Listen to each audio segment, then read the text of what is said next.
kepolisian berpakaian preman dari tim Raja Wali Satres Narkoba Polresta Padang menggerebek sebuah rumah yang dicurigai sebagai tempat persembunyian bandar narkoba kelas kakap yang saat ini menjadi target operasi.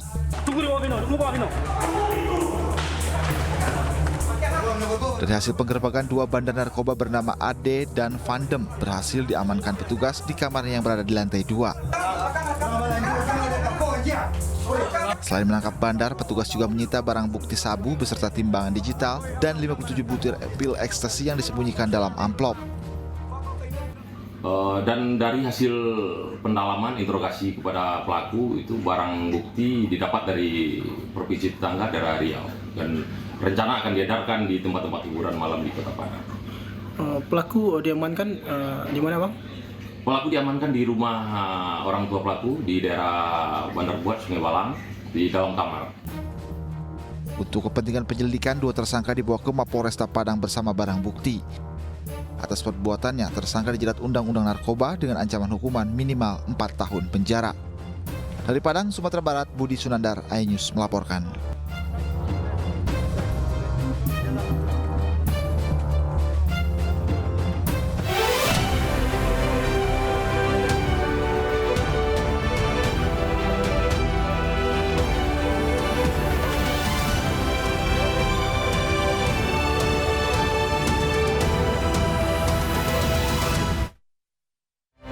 Kebakaran melanda permukiman padat penduduk di kawasan Durensawit, Jakarta. Tidak ada korban jiwa dalam peristiwa ini, namun sejumlah bangunan ludes terbakar.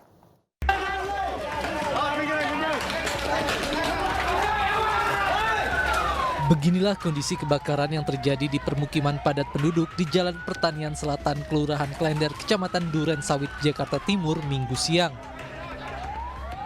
Api menghanguskan 7 bangunan yang terdiri dari bengkel, 2 warung, dan 4 rumah.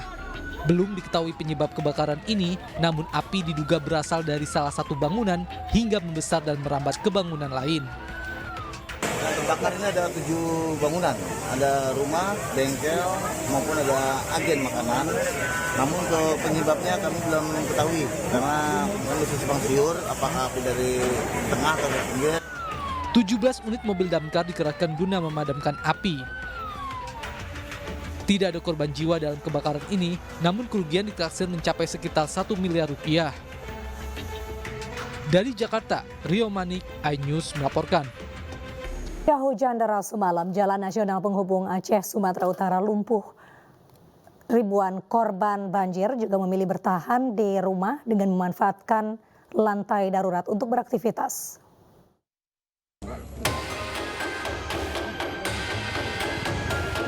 Hujan lebat yang terjadi semalaman menyebabkan banjir merendam jalan nasional di Desa Silatong, Kecamatan Simpang Kanan, Kabupaten Aceh Singkil, Aceh.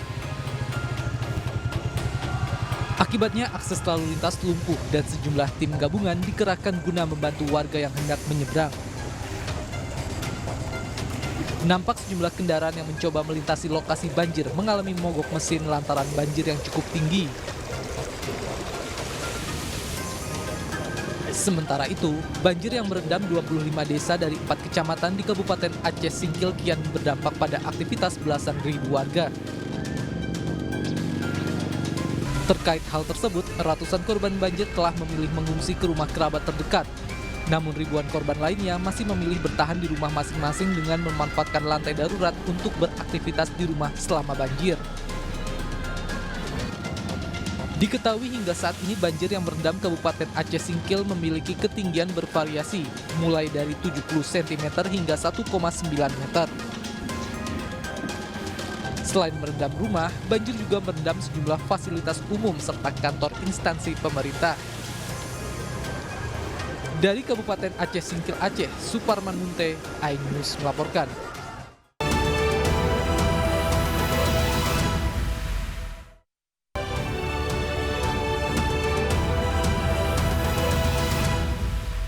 Warga mengikuti aksi damai bela Palestina di Depok, Jawa Barat. Dari acara itu terkumpul donasi hingga 2,2 miliar rupiah yang akan disalurkan kepada korban kekejaman Zionis Israel di Palestina. Delegasi Baginda Rasul Shallallahu Alaihi Wasallam dengan utusan. Ribuan warga memadati sejumlah jalan protokol di kota Depok, Jawa Barat untuk mengikuti aksi bela Palestina. Sejumlah tokoh agama dan pejabat kota Depok berorasi di atas panggung mengecam kekejaman Zionis Israel di Gaza, Palestina. Dari acara ini terkumpul donasi sebesar 2,2 miliar rupiah yang akan disalurkan sebagai bantuan kemanusiaan untuk korban kekejian Israel di Palestina. Alhamdulillah acara berjalan dengan lancar, tertib, dan mudah-mudahan suara kita didengar oleh dunia internasional bahwa Depok insya Allah selalu bersama dengan kemerdekaan bangsa Palestina. Kami terima kasih dan donasi yang terkumpul insya Allah akan kita sampaikan kepada Basnas Kota Depok. Sementara itu ribuan warga juga tumpah ruah di Jalan Ahmad Yani Karawang, Jawa Barat. Mereka yang berasal dari berbagai daerah mengikuti aksi damai bela Palestina. Dalam aksinya, massa berdoa bersama dan berorasi mengutuk serangan Zionis Israel di Gaza, Palestina. Massa berharap gencatan senjata di Palestina tidak hanya berlangsung selama 4 hari, namun dilakukan secara permanen, sehingga penduduk Palestina bisa kembali hidup dalam damai. Ribuan warga di Medan, Sumatera Utara juga menggelar aksi serupa. Membawa spanduk dan atribut Palestina, mereka menggelar aksi damai bela Palestina. Kegiatan ini juga diisi dengan doa dan salawat bersama, aksi teatrikal dan orasi. Dalam orasinya, massa mengecam Israel atas genosida dan kejahatan kemanusiaan yang dilakukan terhadap penduduk Palestina.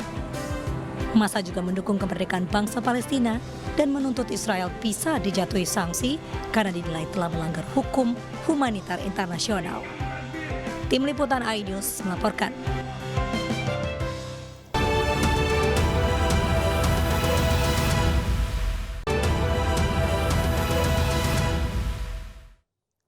Anda kembali di iNews Malam bersama saya Mirva Suri. Pemirsa, Presiden Joko Widodo mengeluarkan surat keputusan nomor 116 tahun 2023 tentang pemberhentian Firly Bahuri sebagai Ketua KPK. Sementara itu Wakil Ketua KPK Nawawi Pomolango diangkat sebagai Ketua KPK sementara. Pemberhentian dilakukan lantaran Firly telah berstatus tersangka kasus dugaan pemerasan dan gratifikasi penanganan korupsi Kementerian Pertanian Rabu pekan lalu oleh Polda Metro Jaya. Wakil Ketua KPK Nurul Gufron meyakini penunjukan itu bakal mengangkat kembali marwah lembaga anti rasuah dalam upaya pemberantasan korupsi. Gufron juga berharap pengangkatan Wakil Ketua KPK paling senior itu bisa mengembalikan kepercayaan publik yang pudar akibat penetapan Ketua KPK Firly Bahuri sebagai tersangka. Perlu kami sampaikan bahwa KPK kemarin siang telah menerima Kepres nomor 116 tahun 2023 tertanggal 24 November 2023 tentang pemberhentian sementara Firly Bahuri sebagai ketua merangkap anggota pimpinan KPK. Selanjutnya sekaligus dalam SK tersebut mengangkat sebagai ketua sementara Bapak Nawawi Pomolango. Kami pribadi sebagai bagian dari pimpinan dan juga segenap insan KPK menyambut baik dan mendukung penuh pengangkatan sementara Bapak Nawawi Pomolango sebagai pimpinan KPK. Berharap mudah-mudahan di tangan kepemimpinan Pak Nawawi ini bersama kami 4 pimpinan lainnya mudah-mudahan mampu mengembalikan soliditas internal dan kepercayaan publik bagi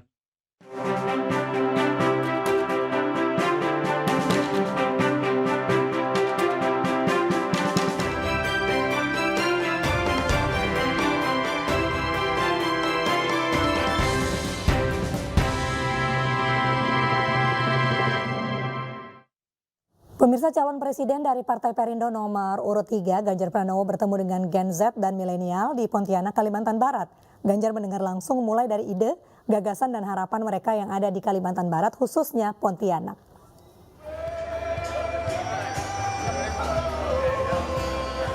Calon Presiden Partai Perindo nomor urut 3 Ganjar Pranowo bertemu dengan Gen Z dan milenial di Pontianak, Kalimantan Barat. Ganjar mendengarkan langsung mulai dari ide, gagasan dan harapan Gen Z dan milenial yang ada di Kalimantan Barat, khususnya di kota Pontianak. Mereka berharap kreativitas dan inovatif yang dihasilkan Gen Z dan milenial dapat berkolaborasi dengan pemerintah demi Indonesia yang lebih baik.